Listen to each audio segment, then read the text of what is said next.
So ayun, what's up mga master, at may bago na naman nga akong job order. So latero ang ating trabaho ngayon mga master.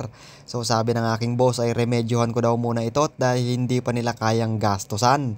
So ayun nga, at gagawa natin to ng konting remedyo. Tara't samahan nyo ako at maging latero muna tayo sa araw na to. Sa mga nagtatanong nga pala, ang trabaho ko dito sa New Zealand ay isa akong hotel maintenance technician. So all around tayo mga master.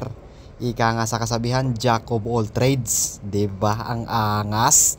Well, hindi naman ako nagyayabang mga master. Kaya ko din namang makipagsabayan. Ika nga sa kasabihan, actions speak louder than words. So alam yan ng mga nakakakilala sa akin kung ano talaga yung skills na meron ako at kung ano yung mga kakayahan ko bilang isang maintenance, all-around maintenance technician.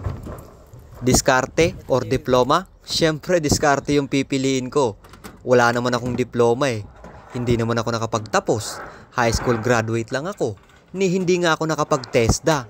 Pero nasa New Zealand ako. Well, hindi ko ipinagyayabang at hindi ako nagyayabang na nasa New Zealand ako.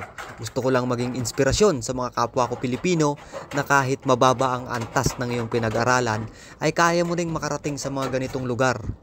Basta maipasa mo lamang yung mga qualifications or mga criteria na hinihingi ng Immigration New Zealand.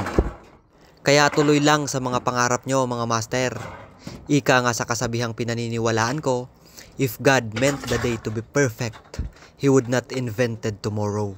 So don't worry if today wasn't perfect, because you still have tomorrow.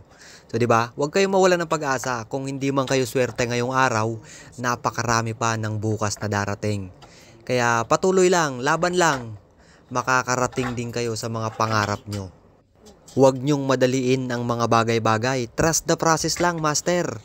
Lagi nyong tatandaan na there is no secret to success. It is always the result of preparation, hard working, and learnings from failures. At syempre, put God at the center of everything. Kasi God knows everything mga master. Siya lamang ang nakakaalam kung ano yung kapalaran ng bawat isa sa atin. Kaya kung pinapangarap mo ang bansang New Zealand, tuloy mo lang master, aayon din sa iyo ang panahon at syempre sa gabay ng Panginoon.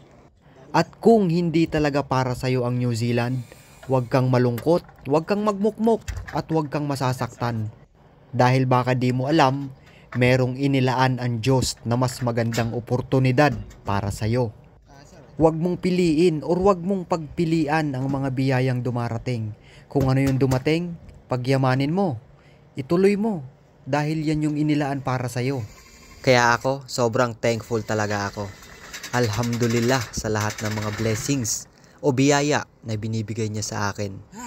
Marami akong hiniling kay God na hindi niya ibinigay, pero mas marami siyang ibinigay na hindi ko hiniling. At yun na yung tinatawag kong biyaya. At bago tayo magtapos mga master, maraming salamat sa panonood nyo sa video na to. God bless you palagi at syempre Sana All TV, ang vlogger-vloggeran dito sa New Zealand. Laging proud Pinoy at laging pusong Pinoy.